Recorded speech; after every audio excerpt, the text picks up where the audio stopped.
बिस्मिल्लाहिर्रहमानिर्रहीम। आज हम डिस्कस करेंगे फर्स्ट ईयर बायोलॉजी का टॉपिक नंबर 3 बायोलॉजिकल मेथड। ठीक है, तो बायोलॉजिकल मेथड्स क्या होते हैं उसके स्टेप्स अब हम डिस्कस करते हैं। नंबर 1 जो स्टेप है वो है ऑब्जर्वेशन। ऑब्जर्वेशन मीन्स किसी भी चीज़ का मुशाहिदा करना। ठीक है, तो पहले जो भी चीज़ हम बनाते हैं तो उसका पहले हम ऑब्जर्वेशन करते हैं। ठीक है, इसमें इसकी जो डेफिनेशन है वो है साइंटिस्ट कलेक्ट्स द फैक्ट्स। जो भी साइंटिस्ट थे बायोलॉजी के हवाले से उनके जो भी फैक्ट्स थे, हकीकतें थी, उनको कलेक्ट्स की। ठीक है, तो ऑब्जर्वेशन की डेफिनेशन ये है the scientist collects the facts. ठीक है, जैसे कि अपन कोई भी बिल्डिंग बनाते हैं तो उसका पहले ऑब्जर्वेशन करते हैं। ठीक है, प्लाट लेते हैं, उसके बाद उस प्लाट का हम नक्शा बनाते हैं, नक्शा के बाद ठीक है तो उसका एक हम ऑब्जर्वेशन है। ऐसे ही साइंटिस्ट ने एक थ्योरीज जो भी थी उनकी कॉम्बिनेशन का कलेक्ट किया, उसके बाद ऑब्जर्वेशन दिया। ऑब्जर्वेशन के बाद क्या दिया था? हाइपोथेसिस दिया। ठीक है, ऑब्जर्वेशन कलेक्ट करके फैक्ट्स को कलेक्ट करके फिर एक हाइपोथेसिस दिया। हाइपोथेसिस क्या है? टेंटेटिव या gas statement is called hypothesis. जो टेंटेटिव स्टेटमेंट हो या गैस स्टेटमेंट हो उसे क्या कहते हैं? हाइपोथेसिस कहते हैं। हाइपोथेसिस के दो टाइप्स थे, एक इंडक्टिव रीजनिंग, दूसरा डिडक्टिव रीजनिंग। इंडक्टिव रीजनिंग है उसमें scientist use isolated facts to reach general ideas that explain phenomena. ठीक है, इसके अंदर जो साइंटिस्ट थे उन्होंने एक जनरल आइडिया दिया, जो भी फैक्ट्स थी उनके, जैसे सेल का प्रोसेस, जो ने सेल डिस्कवर्ड, तो सेल डिस्कवर्ड किसने किया? रॉबर्ट हुक ने किया था 1865 के अंदर। तो उस जो सेल की पहले स्टडी की वो कॉर का स्लाइस के अंदर की गई, उसके ऑब्जर्वेशन किया गया, उसके बाद उसका एक हाइपोथेसिस दिया, हाइपोथेसिस के बाद उसकी इंडक्टिव रीजनिंग दी गई। ठीक है, तो ऐसे ही सेल को डिस्कवर किया। इंडक्टिव रीजनिंग के बाद अब हम आते हैं डिडक्टिव रीजनिंग। डिडक्टिव रीजनिंग किसे कहते हैं? जो स्टेटमेंट इफ़ और देन पे मुश्तमिल है उसे हम कहते हैं if and then statement is called deductive reasoning. Deductive reasoning के बाद एक्सपेरिमेंट दिया। एक्सपेरिमेंट प्रोसीजर टेस्ट है, हाइपोथेसिस को टेस्ट करने के लिए एक्सपेरिमेंट दिया। ठीक है ना, हाइपोथेसिस करेक्ट है या इनकरेक्ट है, ट्रू है या फॉल्स है, उनको टेस्ट करने के लिए प्रोसीजर को टेस्ट करने के लिए एक्सपेरिमेंट दिया गया।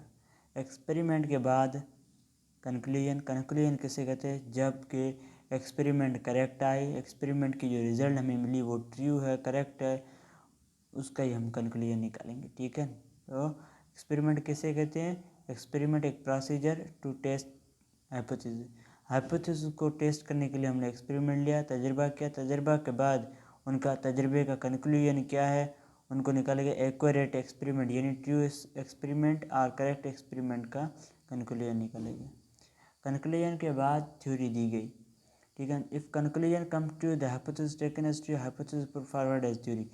जैसे कंक्लूजन ट्रू निकला कंक्लूजन ट्रू निकला तो हाइपोथेसिस भी ट्रू। जैसे पहले तो हमें हाइपोथेसिस करेक्ट होना चाहिए, हाइपोथेसिस करेक्ट होगा तभी कंक्लूजन ट्रू होगा। तो कंक्लूजन ट्रू हुआ, हाइपोथेसिस भी ट्रू होगा। हाइपोथेसिस ट्रू हुआ तो हमने एक थ्योरी दी। ठीक है, थ्योरी ये नज़रिया दिया। थ्योरी के बाद लॉ आया, all test circumstances accepted as law. जो भी हमने टेस्ट की थी उनको एक लॉ के अंदर मुश्तमल किया। Law neither be created nor be change. Law कभी भी नहीं बन सकता और नहीं तब्दील हो सकता। ठीक है, तो ये बात जहन में रखना। अब हमने ये 8 जो स्टेप थे बायोलॉजिकल मेथड के उनको डिस्कस कर दिया है। ठीक है, ये आपको मैं दोबारा भी रिपीट कर देता हूँ। ऑब्जर्वेशन किसे कहते हैं? Scientist collect the fact is called observation. Observation के बाद हाइपोथेसिस दिया, हाइपोथेसिस इज द टेंटेटिव और guess statement is called hypothesis. Hypothesis के दो टाइप्स निकले, एक इंडक्टिव रीजनिंग, दूसरा डिडक्टिव रीजनिंग। इंडक्टिव रीजनिंग किसे कहते हैं? Scientist use isolated fact to reach general idea. Scientist ने एक जनरल आइडिया दिया दैट एक्सप्लेन फिनोमेना। जो इंडक्टिव रीजनिंग का फिनोमेनन है उनको एक्सप्लेन करने के लिए, जैसे सेल डिस्कवरी। सेल को डिस्कवर्ड रॉबर्ट हुक ने किया था 1865 के अंदर, और उसकी जो पहली स्टडी की गई स्लाइस ऑफ कॉक जो वुड के थे उनके जरिए स्टडी की गई थी। ये मुख्तलिफ इसके जो इसकी स्टडी हुई सेल की, ठीक है। उसके बाद जो है चौथा वो deductive reasoning, if and then statement is called deductive reasoning. Deductive reasoning कहते हैं इसे। Experiment the procedure to test hypothesis, hypothesis की टेस्ट करने को अब हम एक्सपेरिमेंट कहते हैं। Conclusion result of accurate conclusion are drawn, ठीक है। जो एक्यूरेट करेक्ट एक्सपेरिमेंट के कंक्लूजन निकलेंगे।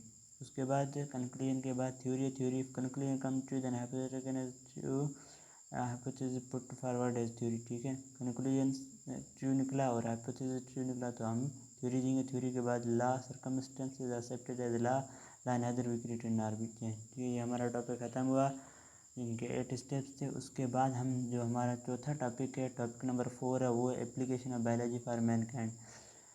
इंसान ज़ात के लिए जो एप्लीकेशन दी है बायोलॉजी के हवाले से वो कौन सी। नंबर 1 जो इनका टाइप है वो immunization by vaccination. Immunization by vaccination किसने डिस्कवर किया, फर्स्ट किस ईयर में किया, ठीक है।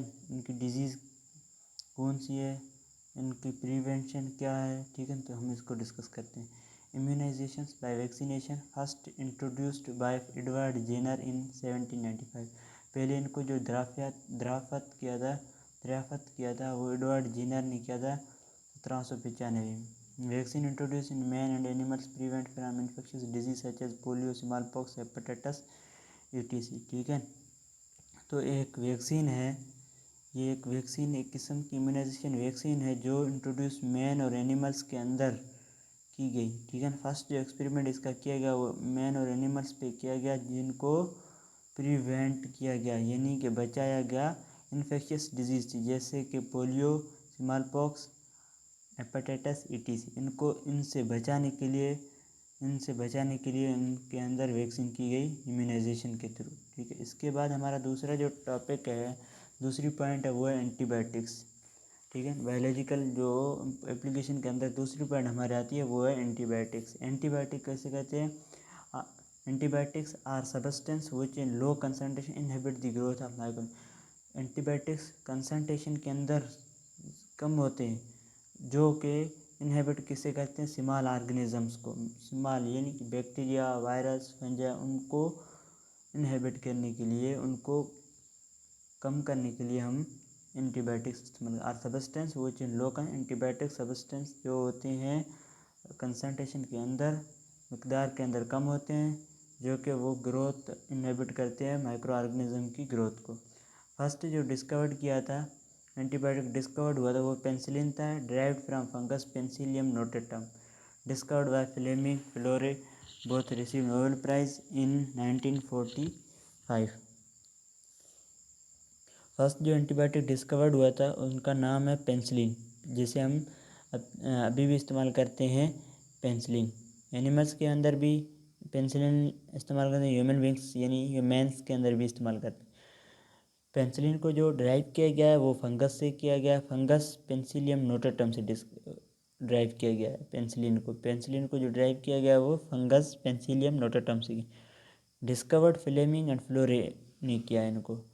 जो फर्स्ट एंटीबायोटिक पेंसिलिन है उनको डिस्कवर्ड फ्लेमिंग एंड फ्लोरे ने किया है। दोनों ने नोबेल प्राइज़ हासिल किया था 1945 के अंदर।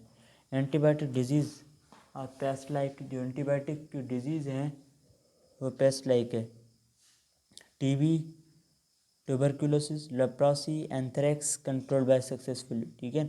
इनको टीबी, लेप्रोसी, एंथ्रेक्स को कंट्रोल करने के लिए हमने एंटीबायोटिक इस्तेमाल किया, ठीक है। एंटीबायोटिक के बाद आता है तीसरी पॉइंट जो बायोलॉजिकल एप्लीकेशन के अंदर आती है वो है रेडियो एक्टिव रेज, एक्सरेज या radio active. First diagnosis and treatment of then treatment of human disease because electromagnetic radiation is very destructive to human tissues, ठीक है। तो हम पहले एक्सरे जो करते हैं उनकी पहले हमें डायग्नोस करनी चाहिए। जैसे कि हम अब जो हमारा एक्सरे करते हैं लंग्स का, ठीक है, लंग्स का जो एक्सरे करते हैं उनको पहले हम डायग्नोस करें कि लंग्स के जो भी हम स्लाइड उठाते हैं उनको पहले उनकी डायग्नोस करें कि लंग्स किस साइड पे हो, ठीक है, वहाँ से उनकी ट्रीटमेंट करें। तो पहले हमें डायग्नोस करनी चाहिए, उसके बाद हमने ट्रीटमेंट करनी चाहिए, क्योंकि इलेक्ट्रोमैग्नेटिक जो रेडिएशन होते हैं एक्सरेज के वो तमाम नुकसानदाह होते हैं, इंसान के टिश्यूज़ जो होते हैं उनके लिए नुकसानदाह होते हैं, ठीक है। ये हमारे बॉडी के बोन्स जो होते हैं उनके अंदर भी गुजर जाती हैं रेज, एक्स रेज, ठीक है। तो जो रेज रेडियो एक्टिव रेज ये बहुत ख़तरनाक रेज है, तो इनके लिए पहले हमें डायग्नोस करनी चाहिए, उसके बाद इसकी ट्रीटमेंट करनी चाहिए।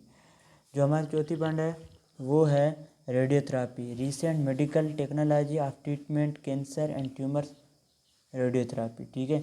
जो हमारी रिसेंट मेडिकल टेक्नोलॉजी के हिसाब से जो रेडियोथेरापी है वो कैंसर और ट्यूमर्स की जो ट्रीटमेंट की गई है, कैंसर और ट्यूमर्स की जो ट्रीटमेंट की गई है वो रेडियोथेरापी के थ्रू की गई है। नंबर 5 जो हमारा है वो है chemotherapy, treatment of disease that help certain chemical substance previously uncured disease like cancer and AIDS etc proved successfully. Chemotherapy किसे कहते हैं? जो ट्रीटमेंट डिजीज़ की करते हैं केमिकल सब्सटेंस के थ्रू। प्रीवियसली जो डिजीज़ हमें पता नहीं था जैसे कैंसर और एड्स है, उनकी जो ट्रीटमेंट की गई थी वो कीमोथेरापी के थ्रू। अब तो हम जो हमारी ट्रीटमेंट की जाती है कैंसर और अपने ट्यूमर्स की वो तो रेडियोथेरापी के थ्रू की जाती है। पहले जो की गई थी वो कीमोथेरापी के थ्रू की गई थी। रिसेंटली अभी जो की जा रही है वो एक रेडियोथेरापी की जा रही है। ये प्रीवियसली कीमोथेरापी के थ्रू कैंसर और एड्स की ट्रीटमेंट की जाती थी, ठीक है। तो हमारा ये टॉपिक ख़त्म हो गया। 2 टॉपिक आज हमने डिस्कस किए, इंशाल्लाह नेक्स्ट टॉपिक हम नेक्स्ट वीडियो में डिस्कस करेंगे। लास्ट टॉपिक हमारा होगा जो क्लोनिंग का है, ठीक है। तो मेरे चैनल को सब्सक्राइब कर देना प्लीज़, और आपके दोस्तों के साथ शेयर कर देना। Thank you so much.